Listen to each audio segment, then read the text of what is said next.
পেটে খুব ব্যথা করছে। আজ আমার বেবির মনে হয় বাচ্চা হবে।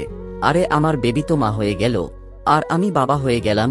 চলো তাড়াতাড়ি করে গিয়ে দেখি। আমাদের বাচ্চাটা কত সুন্দর হয়েছে দেখতে। এটা কি হলো? আমার স্বপ্ন তো ভেঙে গেল। এটা তো মেয়ে বাচ্চা জন্ম দিয়েছে, কিন্তু আমার তো ছেলে বাচ্চা লাগবে। আমার উপর খুব রাগ হচ্ছে। কি হয়েছে জানু, কোথায় যাচ্ছ? আরে আমার কি সুন্দর কিউট বাচ্চা। সরে যা মুখ পোড়া, আর আমার সামনে থেকে একে নিয়ে যাও। আরে শোনো, তুমি আবার বাবা হবে। আরে বা, এবার তো আমার ছেলেই হবে। আমার ছেলে। আরে এই ছেলের মাথার চুল থেকে ডায়মন্ড পড়ছে, আর আমি প্রচুর বড়লোক হয়ে যাব। তোমরা দুজন মা মেয়ে কি দেখছো? এখান থেকে বেরিয়ে যাও। চলো মেয়ে এখান থেকে। এটার জন্য মেয়ে, আমার কাছে তো কোনো পয়সা নেই, আমি তোমায় সাহায্য করতে পারছি না। এগুলির জন্য এই নাও মা পয়সা। আমার কিউট বাচ্চা আজকে কত সুন্দর খুশি। আমাদের ছেলে ওর কাছে কি করছে? ছেলে, এখান থেকে চলো, আর আমার ছেলেকে একদম ধরবি না। চলো বেটা। একই আমার, এটা কি হলো? আমি তো মরে গেলাম।